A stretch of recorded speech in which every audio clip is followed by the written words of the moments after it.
back to the channel. This is another video in my series of videos about how to pass an advanced driving test, and in this one we're going to look at positioning. Now, position is the second phase in the system of car control: information, position, speed, gear and then acceleration.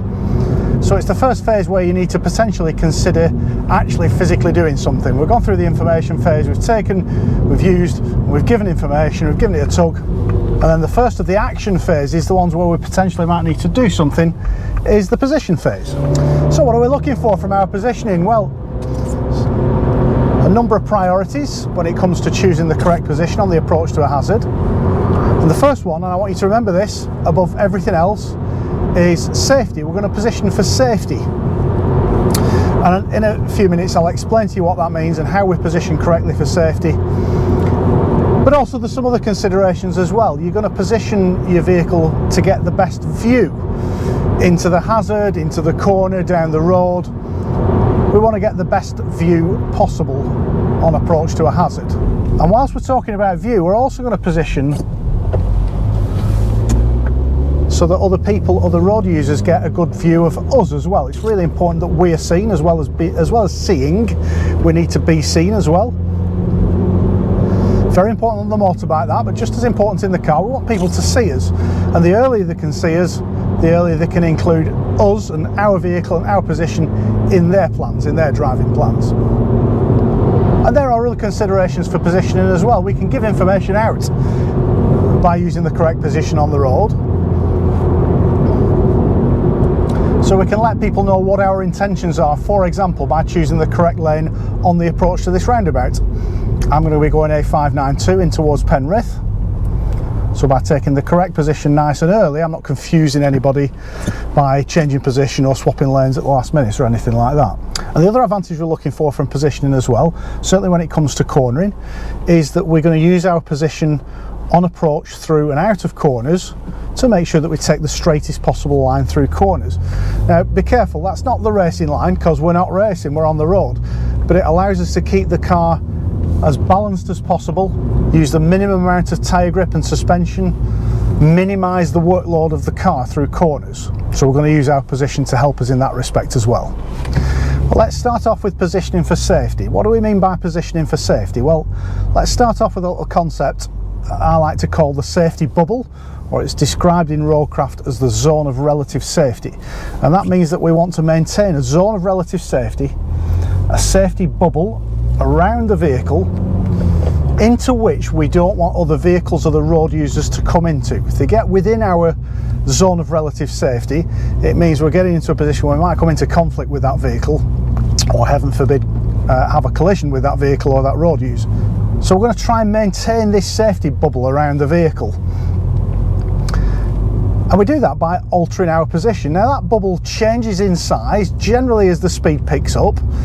That bubble can be a little bit bigger, but once you get into a town centre area like this where it's tight and twisty, especially old British towns like this, Penrith, not really originally designed for the motor vehicle,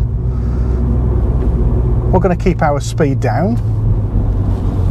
We're going to try and make sure that nobody comes into our zone of relative safety. And if we're applying the system correctly, the first phase, the first action phase that we're going to engage is the position phase.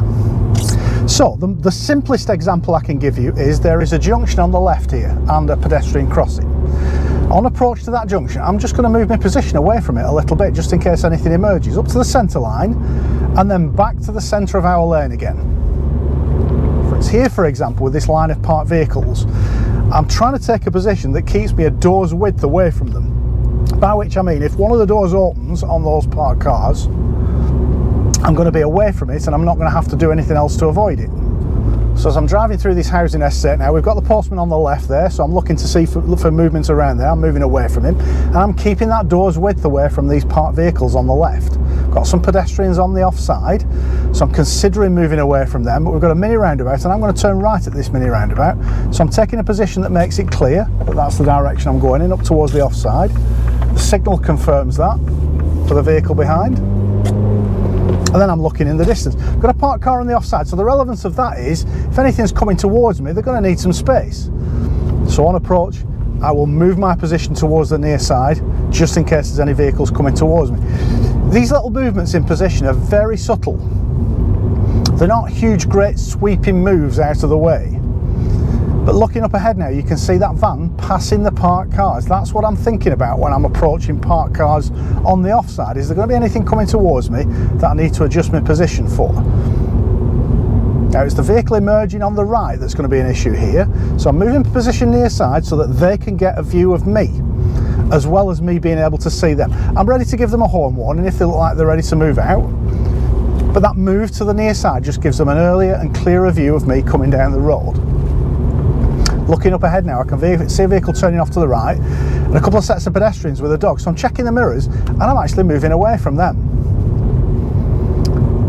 Once we've passed them, I'm checking the mirrors again and moving back to the near side for the oncoming red Audi. And then we've got a change in speed limit up to a 40. I've mentioned the mirror check because it's really important before you change your course or your speed or your position or your speed. It's really important you check your mirrors so that by moving away we're not affecting anybody who might be coming past us or might be in our blind spot on the offside of the car. But here again, I'm just moving away from these pedestrians, creating a little bit of space and then moving back to the near side. There's parked cars on the offside, the lights on the Golf. So I'm checking the mirrors, moving position just a little bit to the near side, again for the oncoming vehicles, but just to create a bit of space for those vehicles on the offside. Now, when you're on your advanced driving test, this is something that your examiner will be looking at right from the very off. And it's pretty obvious to us as examiners, if you're adjusting your position, it will help us make an assessment as to whether you're making the correct driving plans. Are you looking at a situation and adjusting your position in reaction to that situation? So by adjusting your position, you can give a very early demonstration within the first 5 minutes of your advanced driving test that you're making good driving plans, that you're reacting to what you can see, and that you're moving away from developing hazards. Now, with a junction like that one on the right, do we need to move away from that? Well, not necessarily, because we can see right into it.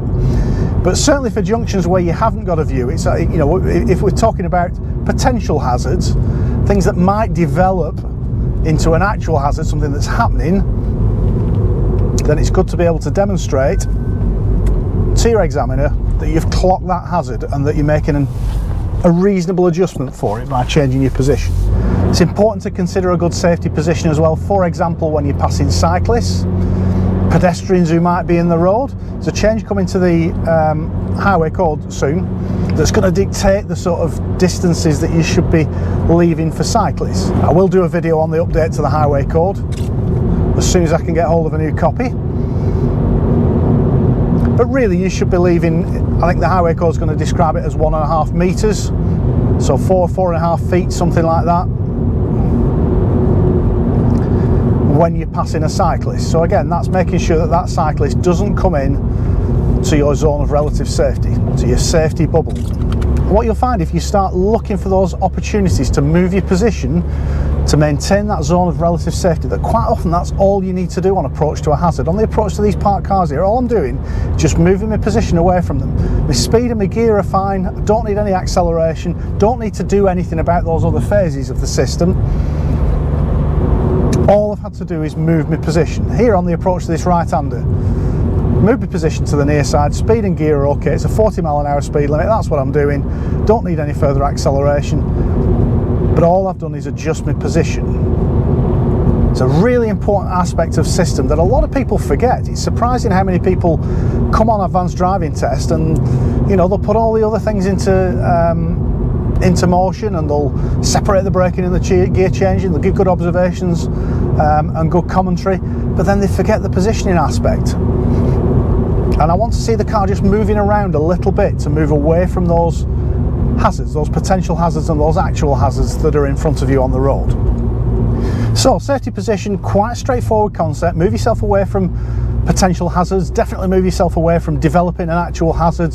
Use your position as your first line of defence against anything that might bring you into conflict with other road users. Maintain that safety bubble around the car. And one other thing I want you to remember about safety position is that we've got a number of priorities that we're looking at in relation to positioning, you know, view on the approach to corners, making ourselves visible to other vehicles, following position, we'll look at that as well in this video. But safety comes above everything else. So when you're taking all those priorities into account, if there is a reason, if there's a safety reason to move your vehicle, even if that puts you in conflict with the other priorities, and I'll explain what I mean in a bit, but you should prioritise safety over everything else.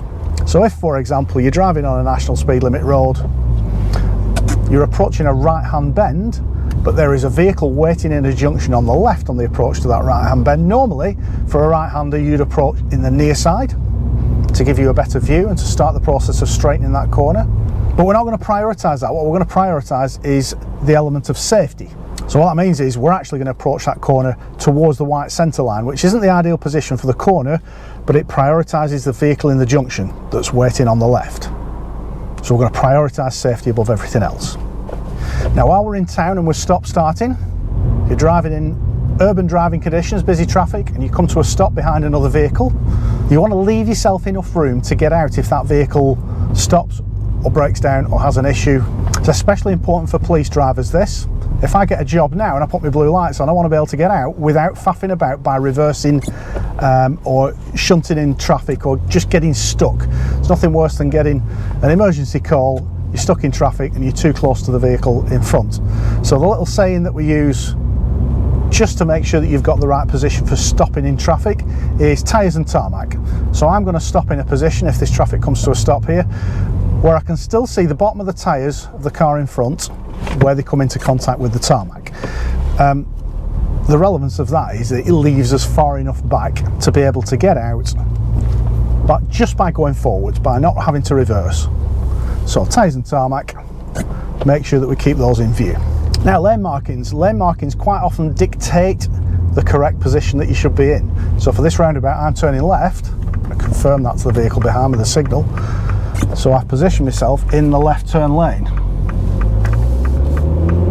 So on the approach to a roundabout, generally you can sort of decide your position quite early, and you make that decision mostly based on the information on the route board for the roundabout. And if you're turning left, generally you go near side. If you're turning right, generally you'll go to the offside, to the right hand lane. And if you're going straight ahead, it depends how many lanes on and how many lanes off and how much advantage you can get by taking one lane or the other. But if it's 2 lanes on, 2 lanes off, you take the lane of least resistance, the lane which has the least traffic in it. Remember, it's an advanced driving test, this. And one element of progress, which I'll cover in another video, is that we want to be intelligent at junctions. So we want to take best advantage of the situation, the traffic situation at junctions. So always take the lane of least resistance. But for this roundabout here, for example, I'm going straight ahead, Brough Keswick, A66. I'm going to take the near side lane. Actually, a bit of local knowledge. I know I'm turning left at the next roundabout as well, which again helps me choose the near side lane. For this roundabout, multiple exits, and I'm going Brough A66. And you can see from that additional route board there, left-hand lane is the correct lane for a left turn. So I'm checking the mirrors. I'm going to come to a stop behind this car so that I can see the tyres where they come into contact with the tarmac. Just about there for me in my position. So the next element of position I want to look at is the following position. So the following position is the position that you take in relation to the vehicle in front, and it's generally described as a 2-second gap. However, there's a lot of caveats to that. I'm not a big fan of this this little term, only a fool breaks the 2-second rule, because 2 seconds isn't a rule. In some circumstances, 2 seconds can be much too close to the vehicle in front, depending on the size of the vehicle, the weather conditions, the type of road that you're on, all those different things. So let's start by having a look at what advantages a good following position gives us. And Roadcraft lists 5 advantages to a good following position. And the first one is that a good following position gives us a good view of the road ahead, which can be improved by slight movements to the near side and the offside. So we're combining a following position with those near side and offside moves to improve our view. Now don't forget, I'm talking about when we're following another vehicle here.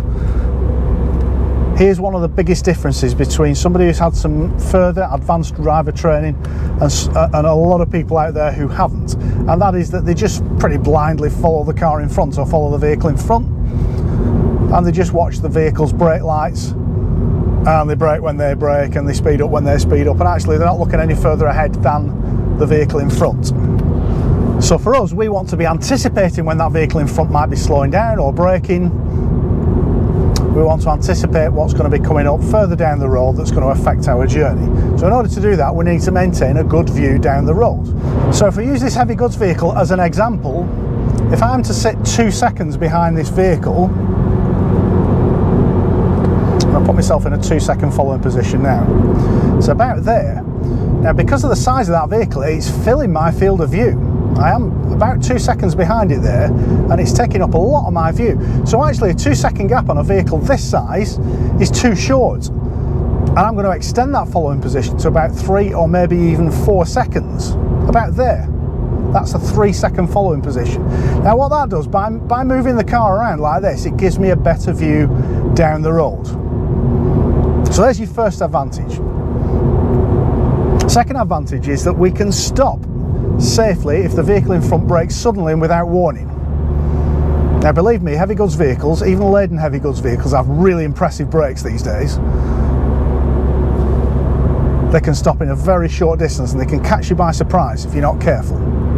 So if that vehicle in front brakes suddenly without warning, because I'm now 3 seconds back from that vehicle, I've got 3 seconds distance longer to stop in.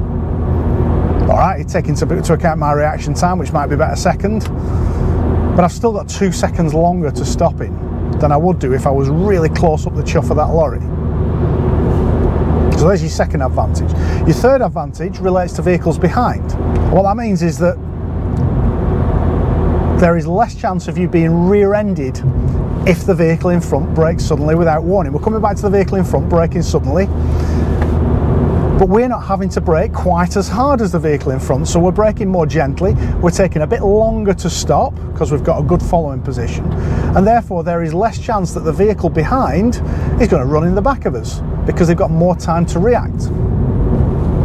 The fourth advantage of the following position is it allows us to move into the overtake when it is on, when the overtake is on, by which I mean when the overtake presents itself to us. I'll translate that for you. What it basically means is that we're far enough back to see a good distance in front and maintain a good view of what's happening down the road and look for an overtake. But when that overtake presents itself, what we don't want to do is spend ages catching up with the vehicle that we want to overtake. So we're far enough back to have a good view, but we're far enough forward to move straight into the overtake if it presents itself.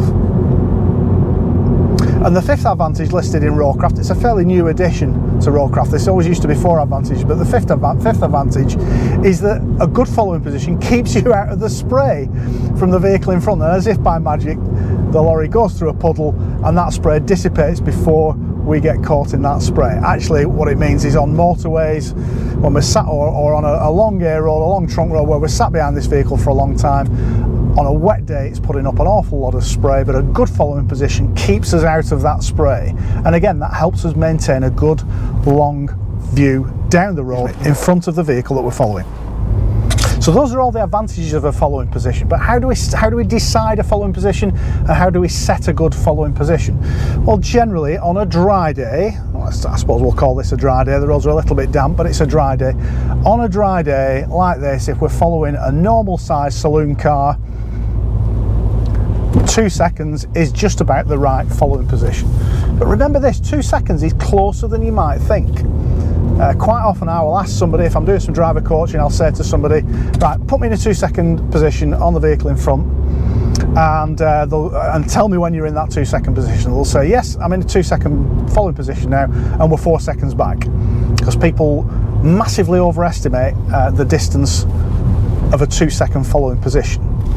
So remember how we set that following position. We wait for the vehicle in front to go over something that's fixed on the road surface, a shadow that's falling across the road surface, a white arrow is a good thing, some kind of road marking, road signs, a bridge flash on the motorway. A bridge flash is when the shadow just briefly falls over the vehicle.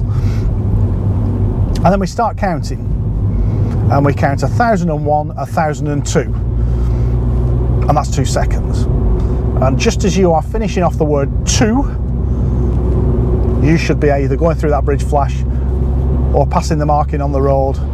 And if you get to 1003, then you're 3 seconds back, 1004, you're 4 seconds back, etc, etc. Now on advanced driving test, I mentioned this in the overtaking video, you do not need to carry out an overtake in order to pass that test. Certainly not in the civilian advanced driving test. Police advanced, yes, they want to see you overtaking. But I do want to see you maintaining a good, active following position. A good, tight, consistent following position that gives us all of those advantages that I've talked about. And then if and when the opportunity to overtake presents itself, then it's very little effort to just move offside, complete the overtake and carry on with your journey.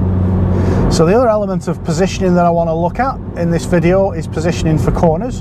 So that's position on the approach to corners and then the position through and out of the corner. So in very basic terms, on the approach to a right-hander, as we're doing now, I want to take a position in the best part of the near side. That's just about out of the grids, but a near side position will give me an earlier view and a longer view around the corner. But actually what I'm not going to do is cut in towards the white centre line too early. I'm only going to do that as we leave that corner in preparation for the left-hander. Now remember, on the approach to a left-hander, your best position is up towards the centre line, the white centre line. But if there's stuff coming towards us, I'll always compromise that position for safety. So here, for example, nothing coming towards us, keeping that white centre line position all the way around this left-hander gives me a nice long view down the road and allows me to make earlier driving plans for what's coming next. But if something comes into view towards me, especially on what to me is a left-hander, they might be close up to that centre line. So I will happily compromise that to make my position safer and to maintain my zone of relative safety around the vehicle. So on the approach to this left-hander now, checking the mirrors, moving my position towards the next side, towards the near side, down a gear and just accelerating around the corner. Now actually what happens then is, as we get into the corner, this is where the position differs from what is a classic, what you might consider to be a classic racing line. So the classic racing line will then turn in towards the apex. The moment that you turn into the corner, you'll go in towards the apex, maybe up to the white line, maybe over the white line, and then drift back out towards the near side. But I'm not looking for a racing line. I'm looking to maintain my zone of relative safety and keep an extended view down the road. So for this left-hander here, instead of cutting towards the white line, I'm going to keep my position towards the near side. So I'm not positioning offside yet until the van's gone past, but when I do, I position offside and keep that offside position around the corner. On the approach to this right-hander, look at my position here. I would be very tempted to turn in towards that centre line, but I'm not doing it. I'm keeping my position in towards the near side. Same for this one, because I've got no view through it. So a near side position just gives me a slightly longer view down the road. It allows me to pick up that 30-mile-an-hour speed limit sign just half a second earlier than it would do if I'd have been up towards the white centre line. And it's a bit of a difficult concept to get your head around this, and I struggled with this when I started down the advanced driving route in the police, in that I would constantly, especially right-handers, I would constantly tip the car in immediately towards the white centre line. And the instructor had a hell of a job just getting me to keep my position in towards the near side. So for right-handers, that's where your view comes from. So let's get up onto a little bit of a favourite piece of road of mine, the Hartside Pass. Last time we came up here it was closed because of snow. Can't imagine that's the case today. And let's do a little bit of cornering. Let me just... Alright, we're doing all the aspects of cornering, we're doing all the phases of the system of car control on the approach to these corners, but I just want you to look at the position that I'm taking, and I'm just going to concentrate on talking about the position that I'm taking on approach to these corners. So the first one that we can see is a right-hander. Mustn't get me left and right confused in this video. So on approach to that, I would normally take a near side position, but look, there's a junction on the left, so I'm staying away from that, and then I'm going into the near side much later than I would do normally, keeping a near side position through the corner with a bit of gas on. And then the next significant corner is this left-hander. So I'm going to take a position up to the centre line, not over it, a little bit of brakes, off the brakes, down to second gear, and then on the gas. The next corner is a right-hander, so I'm going to position in towards the near side, again looking to extend my view. Keeping that near side position as we turn in. I'm not cutting this one, I've no view. You know, it'd be so easy and so tempting just to cut across that right-hander, but then it puts you in conflict with anything that's coming the other way. So centre line position here. I'm not going to cut this one because of the oncoming vehicle. Now one thing I would say to you is there's no harm in taking the top off right-handers as long as you've got a good view in and through and out the other side, and you can tell that you're not going to come into conflict with anybody else. This road is a good example of there's a number of corners on this road where you're really tempted to go offside early, and it's not the right thing to do because the view is very late. So near side position on the approach to this right-hander now. Little bit of gas just to keep the car balanced, out towards the centre line, which is almost worn away. Here I can straighten this one because I can see there's nothing coming. And I'm going to hold that offside position a little bit. Now, I talked about this in the video about cornering. IAM and ROSPA really do not want you to take an offside position on the approach to left-hand bends. They want you to keep your position to this side of the white centre line. If you're doing a police driving course, it's different. Because the speeds are generally higher on those courses, there is an advantage to moving offside of the white line, but only when you know you're not going to come into conflict with other vehicles. That's the important thing. So a bit of a difference there between police and civilian advanced driving.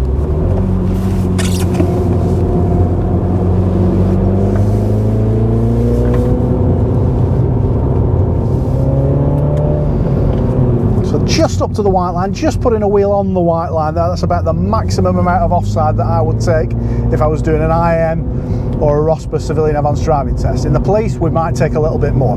This is a good example of one of those corners where you really don't want to go offside early at all. Keep your position near side here all the way around.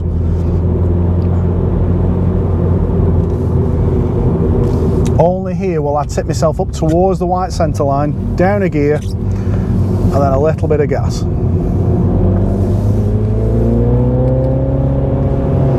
Near side position here, again, not cutting this, it's so important.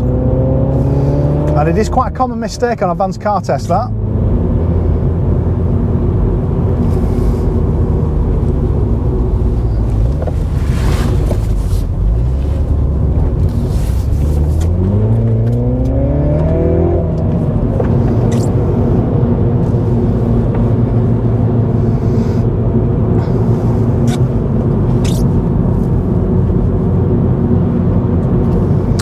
So positioning, there you go, you can see things to bear in mind. It's the first action phase of the system of car control, first thing you need to do.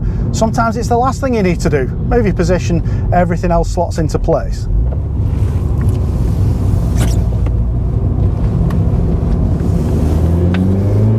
Safety comes above every other consideration when you're choosing your position.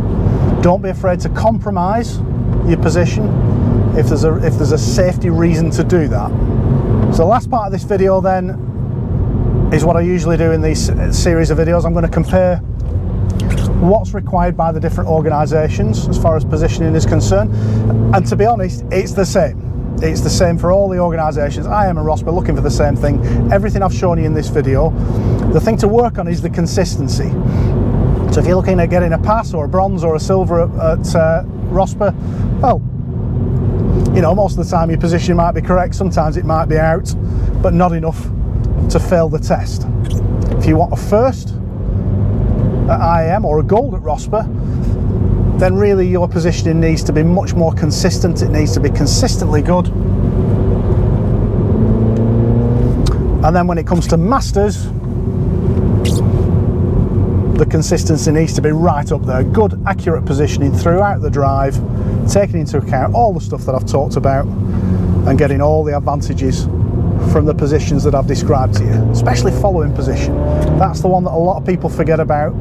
They just nod off a little bit. Once they've been behind something for a couple of miles, they lose interest and they just assume that there's not going to be an opportunity to overtake, and that the following position is all about overtaking. It's not. It's about those other advantages as well that I described to you. The police advanced driving course though, slightly different, because you're going to be using that exemption from speed limits. There are advantages to using more extreme positions, and again, the sort of thing that you're going to be doing in operational police driving is different to what civilian advanced drivers will be doing on the road. So in some cases, not this one, but on the approach to some right-handers, you might be right over towards the right-hand curb. Take your guidance from your instructors, but your positioning can be more extreme, especially on national speed limit A and B roads, because you're looking to maximise your view down the road. And if your speeds are well into 3 figures, you need to be looking a lot further down the road to make your driving plans earlier. So that's it for this video, positioning, what's required for an advanced driving test. Hope you found it useful. As ever, if you have any questions, just pop them in the comments section below. We'll try and answer them if we can do. And just as we always finish these videos off, don't forget to like and subscribe. Go and have a look at the website, racinglocal.com. Loads more information there about advanced and performance driving and riding. Look out for more blue titles coming along. The blue ones are how to pass an advanced driving test. But for now, thanks very much for watching. Happy New Year. It's New Year's Eve today. Hope you've had a nice break over Christmas and New Year. In the new year, I've got some plans for a similar series of videos to this, but on the bike. So if you're interested in passing your advanced bike test, that'll be of interest to you. And I've got plans for some other stuff in the cars and on the bikes throughout next year. So keep coming back, keep checking back on the channel. But that's it for now. Thanks for watching, and we'll see you next time.